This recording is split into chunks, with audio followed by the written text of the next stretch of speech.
and welcome back to part 2. I'm here with Shaun Day, Managing Director of Greatland Gold. Shaun, thank you for coming back for this second part. I wanted to touch on the 5%. It's been the topic of conversation for us now for the best part of 6 months. The shareholders are really excited to see how this unfolds. I just wondered if you could comment on the 5% and how it's progressing, please.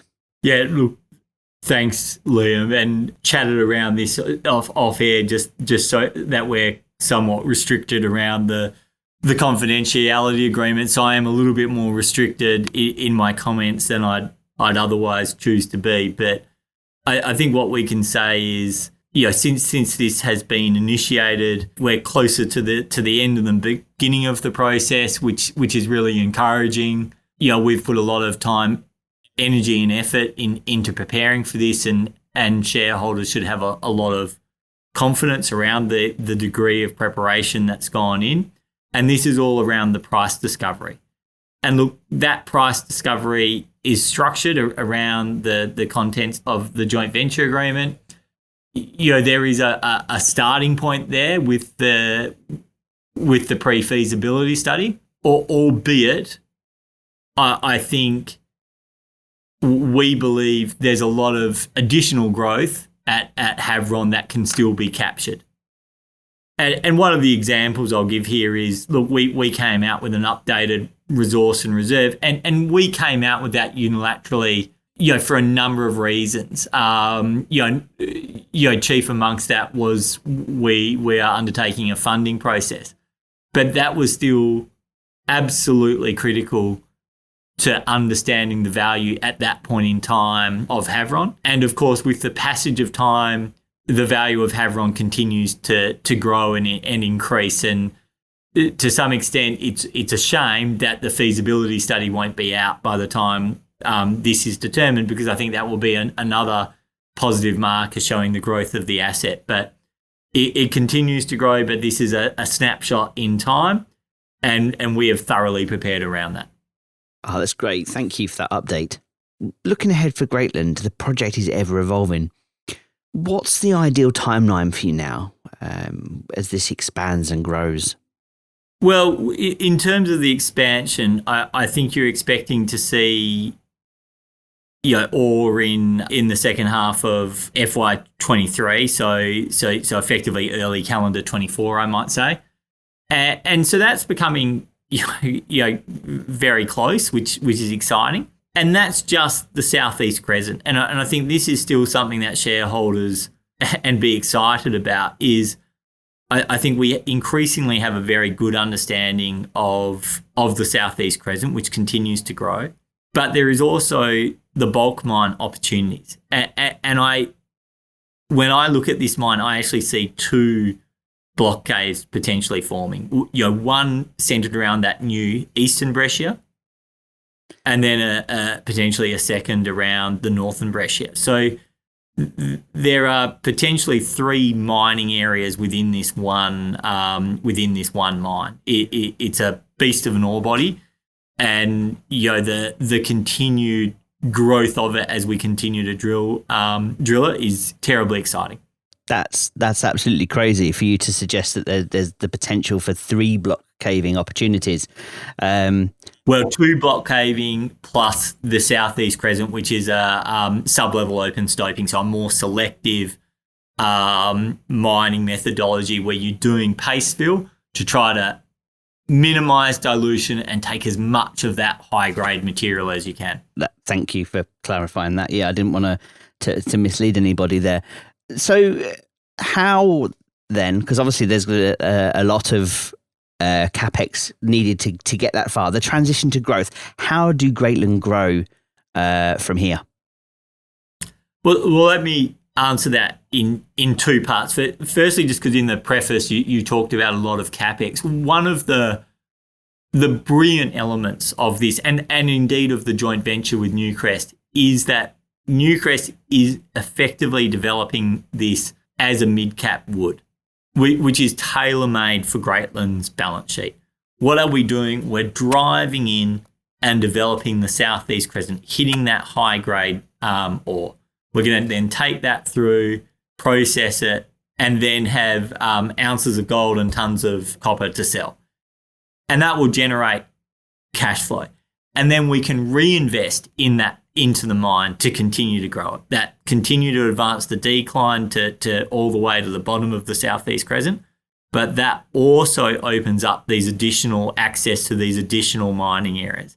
It opens them up in terms of infrastructure so that when we do want to open them up for mining, we're sitting right next to them.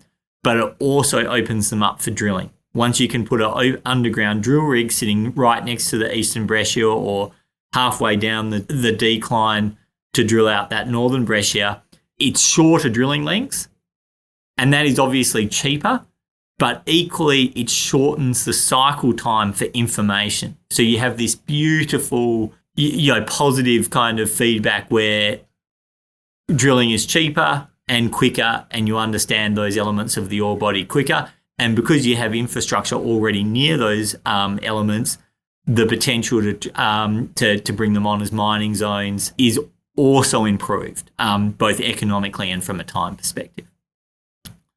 If I answer your question in the second part, which was talking about how do we see the expansion? Well, we've got the ongoing growth drilling to the end of June.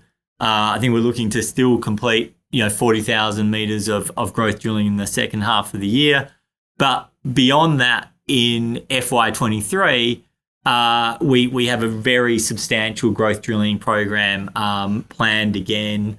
So that's incredibly exciting.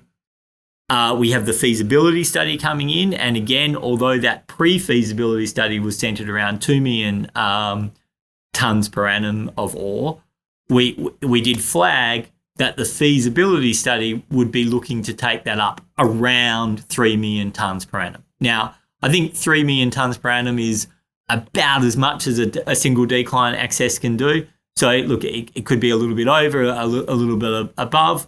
My sense is, that will come up, and that could be as much as a 50% increase in mining rates, which is, that in itself is tremendous growth. Our decline continues to advance very positively. And remember, the Permian zone we're mining through is not homogeneous. As you get deeper through it, it's had more time, more pressure. It's a more solid, mass,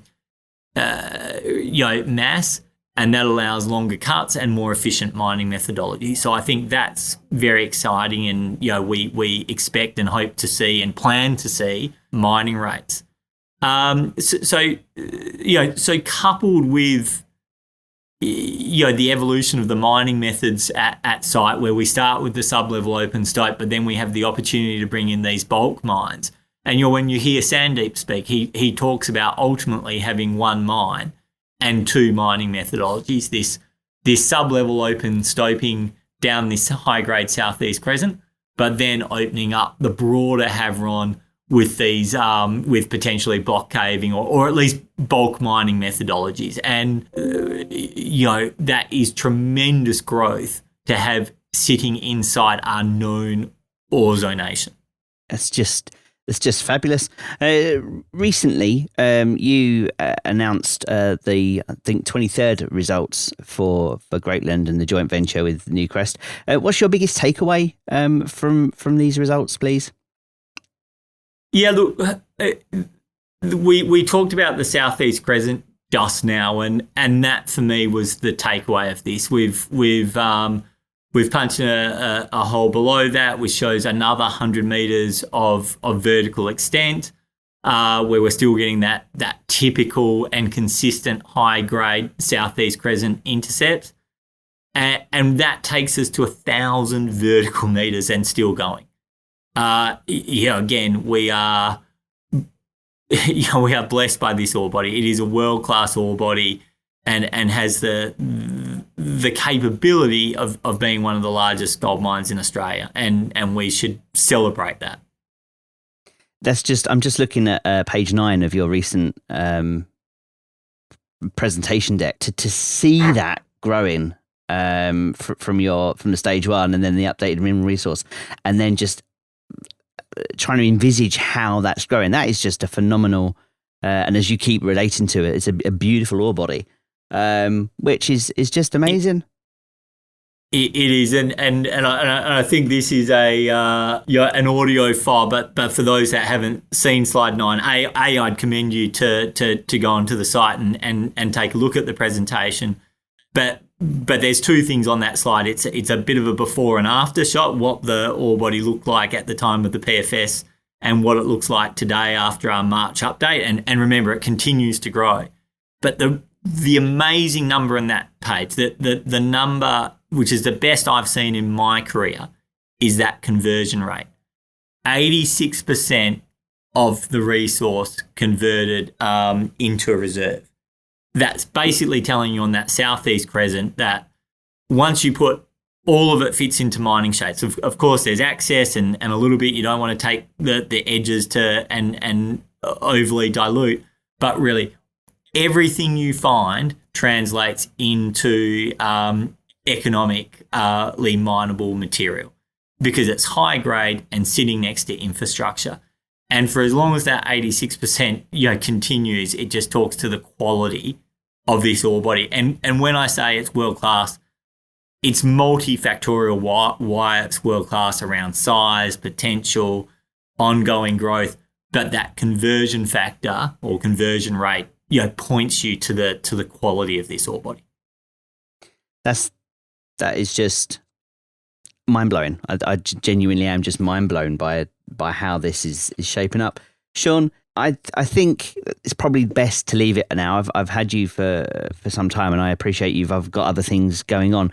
I always like to ask my guests if they have any final words or statements, or if there's anything else they would like to say. Is there anything else you'd like to say to the Greatland shareholders at all? Look, we really value the ongoing support. I think a fairly consistent theme in when I talk to the shareholder base is I've described this as a transition period where we're taking the company from junior explorer.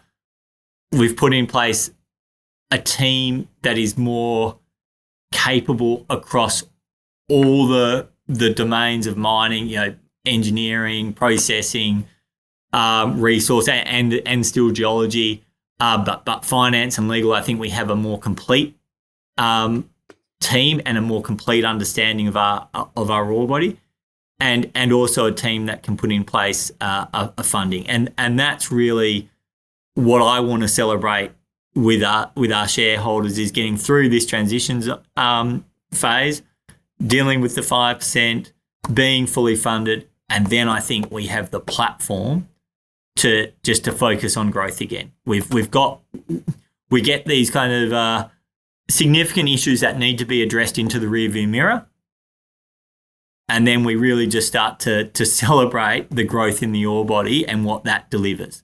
So, and we're going to couple that with an ongoing regional exploration program. We're about to start drilling this month. We start with some more shallow RC targets, and then we get into diamond drilling in a couple of months after that, and some pre-collars just from an economics point of view to accelerate all of that. But look, there's lots going on. No one's dying of boredom here, and we're pretty excited about what the second half of this calendar year brings our shareholders. Shaun Day, Managing Director of Greatland Gold, thank you so much for joining me today. I really appreciate your time. Liam, it's a pleasure as always, and nice to connect again. Thanks now.